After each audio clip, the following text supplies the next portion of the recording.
we've seen in past elections, truly every vote counts. And this year, black voters are among the group that really could make a difference in who is elected come Tuesday.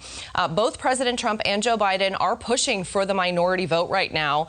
In the last days of the campaigning season, they are pushing hard. Dr. Larry Walker is a professor at the University of Central Florida. He specializes in race and voting rights. And he says, looking at Florida's data, he expects a higher black voter turnout this year in our state. Black voters in Florida make up about 14% of the eligible vote. We're seeing a lot of people who are actively engaged. I think we're going to see increasingly more black voters that didn't vote in 2016 or weren't registered to vote in this election. Researchers surveyed 1,200 black voters in the battleground states of Florida, Georgia, North Carolina, Michigan, Pennsylvania, and Wisconsin. And when it comes to how motivated they are to vote, older black voters overwhelmingly said that they would definitely vote, no questions asked, while only 29% of black voters under the age of 30 said that they planned on casting a ballot. New this morning here in Southwest Florida, Dunbar Democrats are riding with Biden. They are holding what they call a joyful caravan to try to encourage people to get out and vote. So this is happening today in Fort Myers. It'll be from 4 to 6 this evening. The caravan will begin at the Stars Complex and travel its way through the neighborhoods in that area. Mayoral candidate Jacqueline McMiller, as well as Congressional District 19 candidate Dr. Cindy Banyai, they are just a couple of the Democratic candidates here in Southwest Florida who plan on attending. All right, let's take a look at the latest poll numbers. Just 5 days ahead of the election. Right now, nationally, Biden still has the lead, with the latest Reuters poll showing him 10 points ahead of the president. 52% of the vote to the president's 42%. Here in Florida, though, Biden is up by 2 points. The president is carrying 47% to Biden's 49%. All right, check this out. There is a different kind of poll happening here in Southwest Florida this morning, and this one involves popcorn. CW Fudge Factory in Matlacha has been carrying its own election poll. You can see they have these flavored popcorns assigned with labels of the president and former VP Joe Biden. So they say they're keeping track of what's selling the most, and right now the owner tells us President Trump is winning.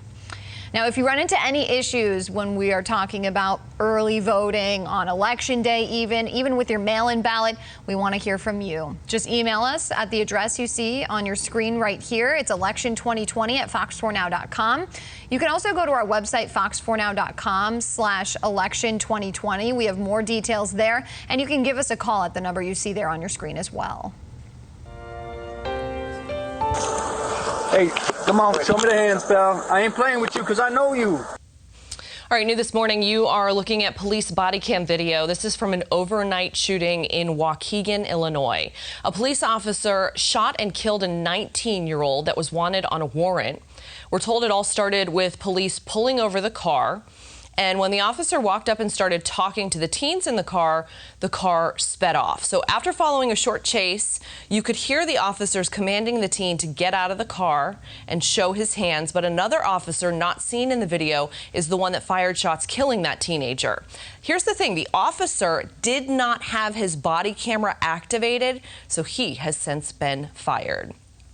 In Philadelphia this morning, a curfew is still in effect after the police shooting of 27-year-old Walter Wallace. A lot of unrest in the city for 2 nights now. Demonstrators have been chanting for police reform as well as marching. Wallace, if you remember, was shot after reportedly refusing to drop a knife when he was confronted by police. Officers were called to the scene by Wallace's family, but the family says they were looking for help because they believed that Wallace was experiencing a mental health crisis. All right, take a look at this one. This is kind of cool. Scientists found a coral reef that's bigger, they say, than the Empire State Building. The new reef measures about 1,600 feet in the Great Barrier Reef. And when scientists found the detached reef, they live streamed footage of the exploration using an underwater robot named Sebastian, you know, like the Little Mermaid. This is the first detached reef to be discovered in more than 120 years. Pretty cool. Sebastian. Like Little Mermaid. That's so cute. But did it have a little Jamaican accent? Yeah. That would be amazing. That is crazy, though. That was the first I heard of this, and that's awesome. I saw that story the other day, and I was looking at some of the comments on YouTube when they were live streaming that video, and some of it were like, do not give us the coordinates so we can't mess it up. And I kind of can't disagree with that, Absolutely. you know? But it's good they're still discovering stuff like that. And I want to show you guys a discovery. Know this little blue thing right here? That's what we call a cold front. We haven't seen one of those in so long. I had to get out my weather textbook. I confirmed it. It's a cold front headed to Southwest Florida. It is going to bring some changes here in the next couple of days, just in time for Halloween. We'll detail all of that here coming up in just a bit. All right, we got the brews and we got the booze. Here at Calusa Nature Center, we are going to show you a family fun event that is coming up tomorrow and how you can celebrate the spooky season here. That's coming up after the break. All right, Nolani, thank you. First, I want to give everyone a check of their traffic hotspots, brought to you by the personal injury attorneys at Farah & Farah. For the past 40 years, Farah & Farah has grown from 3 employees to over 300. And though we're larger, our focus has never changed. Like how we treat every client and how we believe that every case is a big case. Device. Good morning. Time right now is 5:17 on the dot, 6:17. I have been doing this all morning. It is 6:17 on the dot right now. You're looking live at I-75. If my director could please remind me where on I-75 this is. Alico. I-75 near the Alico Road exit. You can see traffic certainly starting to pick up on this stretch of the roadway. It is moving a bit slowly here right now. I believe I see some lights there in the distance. I'll check in with Lauren and see if there's something going on here, but it might just be the traffic build of the morning. Once we get more details, we'll pass them along to you, but keep in mind as you head out the door, you might be seeing a little bit of a slowdown on the interstate. Amy? All right, thanks, Lise. Well, 2020 seems like it's been the year of canceled events, right? And Calusa Nature Center is no exception. Earlier this month, they had to cancel their upcoming haunted walk because of COVID-19 concerns, but that didn't let them, be stopped altogether. So Nolani Matthews is showing us this morning what they're doing instead of the haunted walk, and it's the brews and booze, but not like the booze you drink, like the booze, right? Yes, definitely. That was great. Like you scared the mess out of me, Amy. Actually, we have the booze and we have the brews here. We also have Rob Churchill with us, and he's going to be joining the event tomorrow. Rob, tell us a little bit about what you're going to be doing. I am actually going to be doing some stand-up comedy right here for the Calusa Nature Center because it's going to be a great event. Looking forward to it, and we're willing to help everyone out in the community, and Calusa needs it right now. Yeah. They lost their haunted walk, so Caitlin came up with a great idea. Yeah. Now we got booze and brews.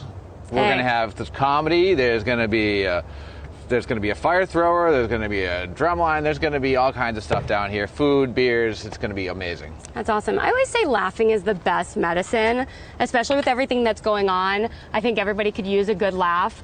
But I know we were talking about this earlier, and I thought it was really interesting just about kind of the impacts to the comedy scene with everything that's happened this year with COVID-19. How has that impacted you guys, and how have you guys been kind of pushing forward with that? Just like Calusa, the comedy scene and the comedy clubs specifically have took a hit from March until May. Luckily, the club that I work at, the Laughing Comedy Cafe in Fort Myers, it's been open since May 9th, doing live shows. And it's been awesome. We've been really been able to, make it through and survive thanks to the comedy scene down here in Southwest Florida, and thanks to the great comics that have been working tirelessly without pay to make sure that we can keep the comedy scene alive here in Fort Myers. That's awesome. So if people just really get a kick out of your stuff tomorrow, where can they find you? They can find me at the Laughing Comedy Cafe, where I regularly host and feature down there, and they can also find me at Port Charlotte at the Vasani Comedy Theater. Come on and check out a live comedy show after you've checked out the Booze and Brews event here at the Calusa Nature Center. Definitely grab your booze and your brews first. But yes, we'll put more of that information online. But for now, Rob's going to show me his axe throwing skills, because that is no joke, and I'm going to need some help. I'm going to give that a swing coming up in the upcoming show. But I'll go ahead and toss it back to you guys. Oh, Hit it. so close. At least he hit the board. That's better than what I could do. I did this when I went on a trip to North Carolina to visit a friend, and I was horrible. Like, I couldn't even make it on the board. I made one bullseye by pure luck, and that was literally the only time I actually hit the board. I think it's an endearing quality, Lisa, that you're not good with an axe. So I'm just saying. Thank you, Amy. Thank you. You know, it's a mobile axe throwing thing. I'm sitting over here trying to convince Lauren to let us, we'll all split it and have him set up in Lauren's yard and have a little Fox 4 outing. That'd be fun, honestly. I'm I down. could get some rage out. I'll split it. I'm on Lisa's team. I'm on Lisa's team, I call it. You know, whatever you're doing outdoors here the next couple of days, we're going to get a little taste of fall. And right now on the radar, we're tracking just a couple of teeny tiny showers moving around southwest Florida. You can see these off the Florida Keys and off of our coastline here in Collier County. A little heavier rain earlier this morning between Boca and Fort Lauderdale. And notice the movement is off to the northwest as we're seeing the winds starting to shift. They'll be out of the south later on today. And you can see right now from the Caloosahatchee, we're dry until you get just off of Sanibel and Captiva. And these are those teeny tiny showers we've been tracking out over the Gulf of Mexico here early. So the winds are fairly light, but they will pick up out of the south later on today. That's going to keep things very hot and very humid. And we're waking up to temperatures in the mid to upper 70s. Later on today, upper 80s. We hit 90 again yesterday, and the dew point values are still high. It's very sticky outside. We'll get a little bit of a relief from that coming as early as tomorrow. So one more day to sweat it out. Staying hot and dry. Sunset time coming up at 6:47. In the tropics, we start with Zeta. This is a tropical storm rapidly moving through the southeast. It will continue to ride along 85 here towards Charlotte and Raleigh throughout the morning. And ahead of that is where most of the heavy rain is located, as well as this line to the south. That's the cold front that will eventually bring some changes here early. Anywhere from Chattanooga all the way back south of Knoxville here. They have had quite a few power outages, even some small tornadoes spin up as Zeta is racing off to the northeast at 39 miles per hour. The current location of the center is about 65 miles west-northwest of Atlanta. And as we look at the forecast track, this thing is moving. It is going to be off the coast of the U.S. by this time tomorrow morning, and tomorrow afternoon off the Canadian Maritime is a remnant low in the North Atlantic. So the cold front that Zeta is dragging to the south is sparking some tornado concerns for the Florida Panhandle. You can see 2 tornado watch boxes were in place there over the last 12 hours, and that cold front is sliding in our direction. Here's what it looks like on the predictor model. Follow the thin line of showers and storms by this evening, sitting off the coast of Tampa St. Pete. Our winds will be out of the south. By tomorrow morning, when we're talking here on Fox 4 Morning News, that front right overhead. It'll push to the south. It won't move all the way through the Florida Straits, so it'll keep a few clouds around, but that wind shift out of the north will bring us some cooler, and you'll notice the humidity drop probably more. We're not quite done with the tropics yet. This morning, we are watching an area just north of Panama and south of Jamaica that the National Hurricane Center has a 40% chance of developing. Hurricane season doesn't end officially until the end of November. And with a hyperactive season like we're seeing, we can't rule out a storm or two. And of course, this is the area that we watch this time of year. Back here at home, your Inman Marine forecast. The winds will come out of the south, 10 to 15 knots, moderate chop on the inland waters. And as we look at your forecast for today, high temperature of 89, overnight tonight 74, increasing clouds ahead of that front. As we could see a few showers early tomorrow morning. Once that shower threat ends early by noontime on, we will see sunny skies, slightly cooler here for Halloween. This is the weekend that you roll back those clocks Saturday into Sunday. So we get an extra hour of 2020, and then early next week, there's another cold front, 79 degrees. That'll feel nice here on Tuesday. No more 2020, please.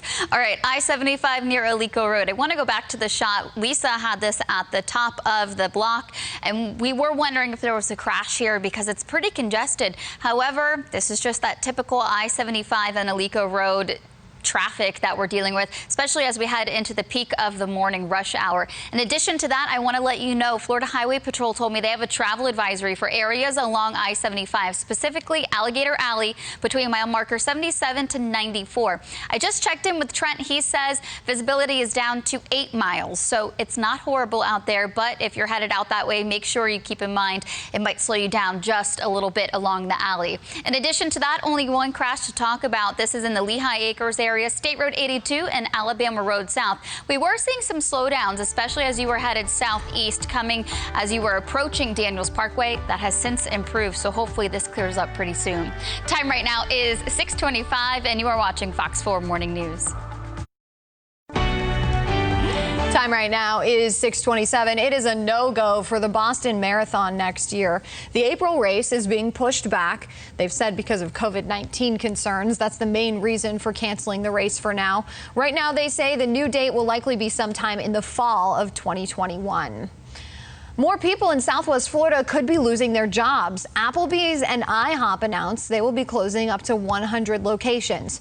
Applebee's will be the first chain to be reviewed. The parent company blames this partly on the economic impact of this COVID-19 pandemic. The closings are expected to happen over the next 6 months. No word on which locations will close or how many employees will be impacted. But if we do find out that our area is impacted by this, we will, of course, let you know. 6:20.